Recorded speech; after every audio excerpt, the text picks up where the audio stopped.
बिस्मिल्लाहिर्रहमानिर्रहीम। अस्सलाम वालेकुम नाजरीन, आप देख रहे हैं सरेआम न्यूज़। खबर शामिल करेंगे थाना टांडा के गांव सगघर में بدنام में زمانہ کرپشن के बेताज बादशाह बेटा اکرم बेग, ریٹائرڈ ڈائریکٹر نادرہ, رضوان बेग जो पंजाब फूड اتھارٹی में करप्शन करते हुए रंगे हाथों पकड़ा गया था और कई माह तक जेल में भी रहा। दोनों बाप बेटे ने अपने गांव के रहائशी बेग और उसके गरीब खानदान की वराثتی ज़मीन पर नजायज़ कब्जा करके करप्शन से लूटी की दौलत से पेट्रोल पंप बना लिया। मीडिया टीम पर भी हमले की कोशिश और जान से मार देने की धमकियां। मुतासरा खानदान इंसाफ के लिए दर बदर धक्के खाने पर मजबूर। मुतासरा खानदान का कहना है कि हम गरीब लोग हैं, हमारी कहीं भी कोई सुनवाई नहीं हो रही। कब्जा माफिया इंतहाई बाअसर और पैसे वाला है। हम इंसाफ के लिए जहां भी जाते हैं हमारे मुखालिफ अकरम शनाख्ती कार्ड और इसका बेटा रज़वान बेग अपनी बेपनाह दौलत और असर और सूख से हमारी दाद रुस नहीं होने देता। हमारे साथ इंसाफ ना हुआ तो हमारा हक हमें ना दिया गया तो हम इंतहाई रास्त इकदाम उठाने पर मजबूर होंगे। इंतजामिया होश के नाखर ले। आइए मजीद जानते हैं मुतासरा खानदान की ज़बानी जुल्म जबर की ये कहानी। बहुत ज़्यादती हो रही है जी। साड़ी जगह जी उन्होंने वाल ली है। ਅਸੀਂ हर तरह का मतलब उन्होंने तावन किया लेकिन साडा मतलब उन्होंने किसी तरह मसला हल नहीं किया। जनाब मैं मेरे नाम ग्यास बेग सगघर का मैं रहने वाला हाँ। साढ़े जी जगह अकरम बेग वल्द अहमद बेग ने उत्ते कब्जा करके पेट्रोल पंप बना लिया तो हर जगह के उत्ते जाके अपनी दरखास्त दित्तियां ने लेकिन साड़ी किरे सुनाई नहीं हुई।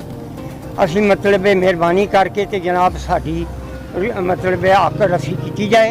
असी वज़ीर आला को भी मतलब गुजारिश कर रहे हैं तो वज़ीर आज़म को भी गुजारिश कर रहे हैं कि साढ़े ते मेहरबानी की जाए। असी गरीब आदमी हाँ तो साढ़े ते बहुत ही नजायज़ हो गया साड़ी। बिस्मिल्लाहिर्रहमानिर्रहीम। मैं अर्ज़ कर रहा जी सकना सगघर वाला ज़िला गुजरात तो ٹانڈہ थाना तो मैं कल ये कर रहा। मिर्ज़ा अकरम बेग शनाख्ती कार्ड मेरे नाल बहुत बड़ा जुल्म कर रहा है।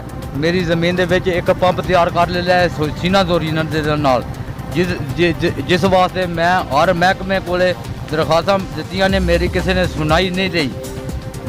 मैं बड़ी दूर तक जरा उस जलील होया बीमार बंदा फालज का मरीज़ हाँ। मैनू आंदे ने तेरी कबर इत्थे बना देंदे, इधर तेरियां अखां कट देंदे, तैनूं चुकवा देंदे। मेरी जिंदगी की हिफाजत मैं वज़ीर आज़म साहब को इमरान खान को मंगना कि इन्हां लोगों को मना करन कि मैनू बहुत धमकियां दे रहे हैं। मैनू कह रहे हैं कि तैनूं इत्थों इस पिंड चुकवा देंगे, तैनूं मरवा देंगे, तेरियां अखां कट देंगे। जी मेरे बाप की जायदाद है अकरम शनाख्ती कार्ड इन्हें अपनी धमकी दे के साड़ी जगह साल ली है। असी इत्थे मर जाते असी अपनी जगह नहीं छड्डण लगे। असी हर थां गए हाँ साड़ी इन्हें पेश नहीं जान दी। ये डॉलरां दे मालक ने, असी गरीब टोकरी ढोने वाला साड़ी पेश नहीं जान दिंदा। दिन्ने सानू अपना हक चाहिए। असी अपना हक मंगने, असी ओहदी जायदाद नहीं लैनी चाहते, असी अपना हक लैना। बिस्मिल्लाहिर्रहमानिर्रहीम। मेरे सोने मालक करी करम अल्लाह सोने अपना हक खाना नसीब करी। मेरे मालक इन्हों अल्लाह सोना सीधे रस्ते पाए जिन्होंने साडा हक खो लिया। साडे कोल असी माड़े बंदे हैं, साडे प्यो दादे की जायदाद है। मेरा अबू ऐसे वक्के नाल फौत हो गया, इन्हों तरस नहीं आया, असी यतीम हो गए ते असी अपना हक मंगने। असी हर दरखास्त दी है, साडी दरखास्त इन्हां दे डॉलर किरे नहीं पहुंचन दिंदे। मेरे सोने मालक इन्हां दे डॉलरां नूं होर बरकत पा ते नेकी दे रस्ते ला। साडा ये भरा है, साडे नाल तामन करे, अपना हक ले, साडा हक सानू दे ते असी वज़ीर आला तिकर भी यही दरखास्त दिन्ने आ भाई सानू अपना हक लभना चाहिए।